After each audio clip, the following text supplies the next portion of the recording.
Imperative sentence जेव्हा आपण indirect speech करत असतो किंवा रिपोर्टेड स्पीच करत असतो, इम्पेरेटिव्ह सेंटेन्स प्रथम ओळखायचं कसं तर डायरेक्ट क्रियापदाने वाक्याला सुरुवात झालेली असते, शेवटी फुल स्टॉप असतो.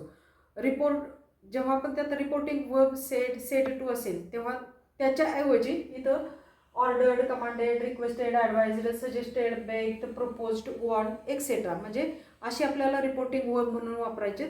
ते कशावर डिपेंड तर वाक्य कोणी कोणाला म्हटलंय त्यावरती आपण ठरवायचं की तिथं कोणतं आपण रिपोर्टिंग वर्ब वापरायचं. वाक्य जर निगेटिव्ह असेल तर ऑर्डर्ड, रिक्वेस्टेड, फॉरबेट असे आपल्याला रिपोर्टिंग वर्ब म्हणून वापरता येतात. Infinitive to verb, imperative mood converted into infinitive. नेहमी लक्षात ठेवायचं इथं आपण कंजंक्शन म्हणून टू वापरतो, मग टू वापरल्यानंतर क्रियापदाचा नेहमी काय येतो, बेस फॉर्म येतो. इम्पेरेटिव्ह सेंटेन्स जेव्हा आपण इनडायरेक्ट स्पीच करत असतो तेव्हा मूळ क्रियापद जे वाक्यातलं असेल त्याचा काळ कधीही बदलायचा नाही. निगेटिव्ह सेंटेन्स असेल असं डोंट आणि वर्ब असेल तर इनडायरेक्ट करत असताना नॉट टू प्लस वर्ब अशी रचना करायची. त्याचबरोबर जर पोलाइट वर्ड्स असतील प्लीज, काइंडली, सर, मॅम तर असे वर्ड्स आपल्याला रिमूव्ह करायचे वाक्यातनं, म्हणजे काढून टाकायचे. नम्रता दर्शविणारे शब्द आपण वाक्यातून काढूनच टाकायचे. फर्स्ट सेंटेन्स बघूया. The officer said to the soldier shoot the enemy. कोणी कोणाला म्हटलं इथं तर ऑफिसरनी सोल्जरला सांगितलंय, म्हणजे अधिकाऱ्यानं हाताखालच्या शिपायाला सांगितलंय शूट द एनिमी, शत्रूला ठार कर. म्हणजे ही काय असेल, रिक्वेस्ट तर करणार नाहीये, मग काय करेल, ऑर्डर. म्हणून सेड टूच्या ऐवजी आपण इथं काय वापरणार आहोत, ऑर्डर. मग आपलं वाक्य कसं होईल, the officer ordered the soldier. The officer ordered the soldier. आता इथं वाक्य आपण कशाने जोडायचं आहे, टू नी जोडायचं वाक्य. इम्पेरेटिव्ह सेंटेन्स नेहमी आपण कशाने जोडतो तर टू नी जोडतो. टू हे ॲज अ कंजंक्शन म्हणून इथं वापरतो आपण. दॅट कुठं वापरलं आपण ॲज अ कंजंक्शन म्हणून तर स्टेटमेंटमध्ये, म्हणजे विधानार्थी वाक्यात वापरलं. दॅट का वापरलं तिथं तर त्याच्या पुढे दॅट काय करतं तर दोन क्लॉज जोडायचं काम करतं दॅट.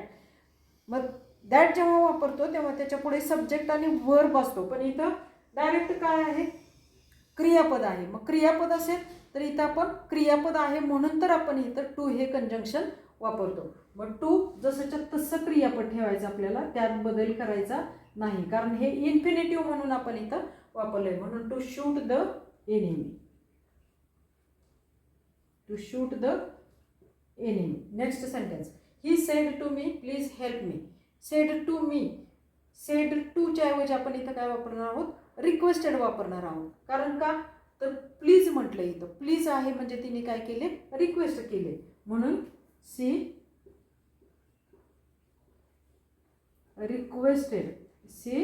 रिक्वेस्टेड मी. कुणाला केले विनंती, मला. सेड टूच्या ऐवजी आपण इथं रिक्वेस्टेड वापरलं, इथं रिक्वेस्टेड वापरलं म्हणून हा प्लीज शब्द आपण काढून टाकायचा. दोन दोन वेळा विनंती करण्याची काही गरजच नाहीये ना.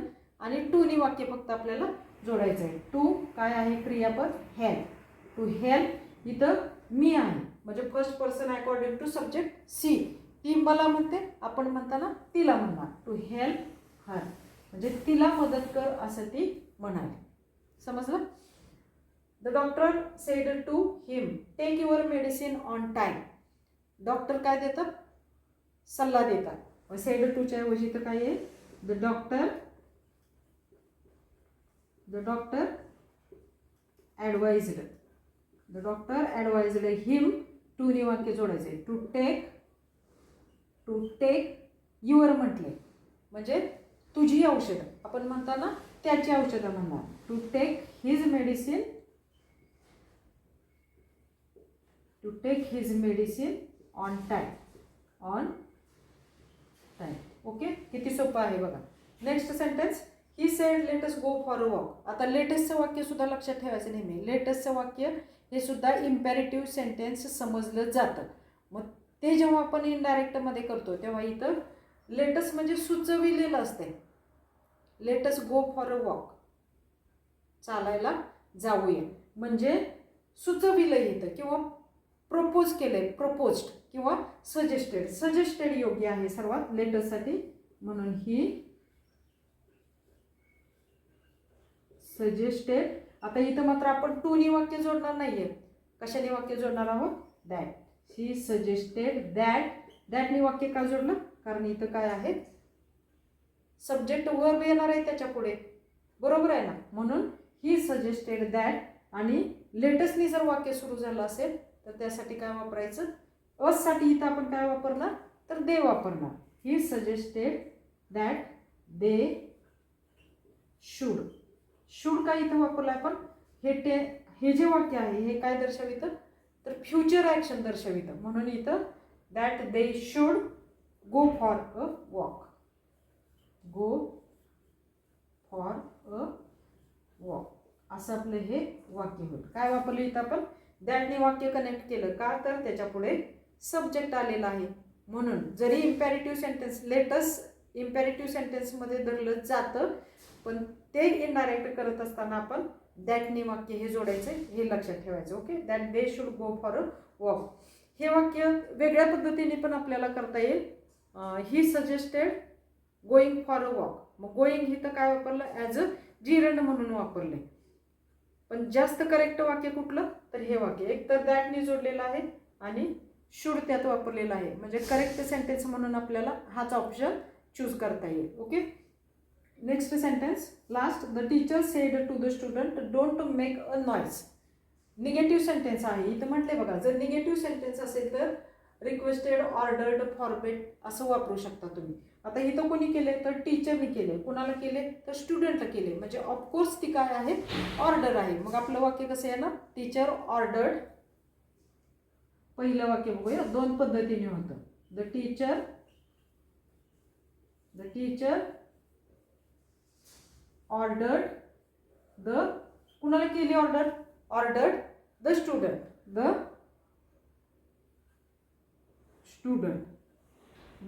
स्टुडंट. आता इथंपर्यंतचं वाक्य बरोबर केलं. The teacher ordered the student. पुढं काय आहे, डोंट मेक अ नॉईज. जर डोंट मेक अ नॉईज इथं कशी रचना आली बघा, डोंट आणि वर्ब आले.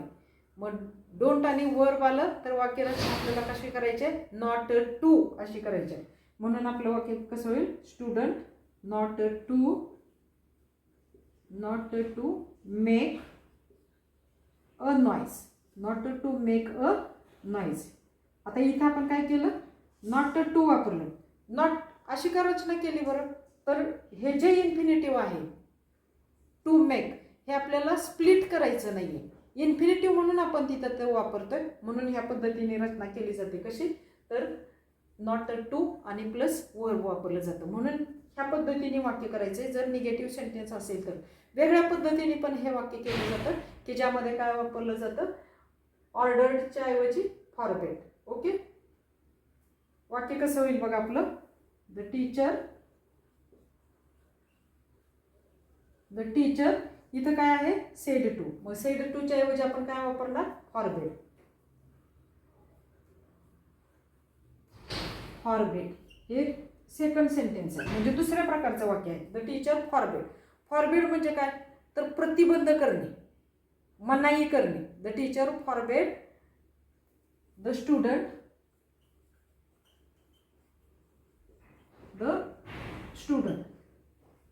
टीचरांनी विद्यार्थ्याला प्रतिबंध केला. कशासाठी, to make a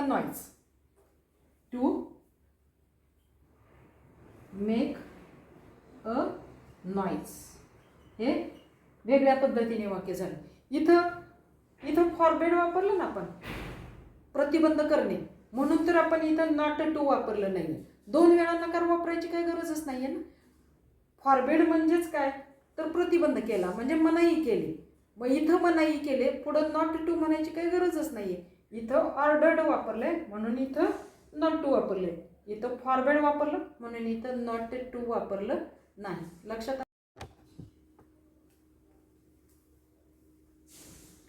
imperative sentence जेव्हा आपण इनडायरेक्ट स्पीच करत असतो तेव्हा त्यामध्ये ऑर्डर्ड, आपण जी ही वाक्य आहेत त्यामध्ये ऑर्डर्ड, रिक्वेस्टेड, कमांडेड, टोल्ड अशी जी रिपोर्टिंग वर्ब वापरत असतो. या रिपोर्टिंग वर्बना ट्रान्झिटिव्ह वर्ब असं म्हटलं जातं, म्हणजे सकर्मक क्रियापद. दे रिक्वायर्स ऑब्जेक्ट ऑर पर्सन. कशाची गरज असते त्याला, तर ऑब्जेक्टची गरज असते किंवा पर्सनची गरज असते. जेव्हा तुम्हाला असा प्रश्न येतो, म्हणजे सेंटेन्स नाही येतात, जेव्हा तुम्हाला डायलॉग येतात आणि त्याचं डायरेक्ट इंटू इनडायरेक्ट स्पीच करायला जातं, तेव्हा बऱ्याच वेळा इम्पेरेटिव्ह सेंटेन्समध्ये समोरच्या व्यक्तीला उद्देशून आज्ञा केली जाते, त्यामुळं पर्सन दिलं जात नाही.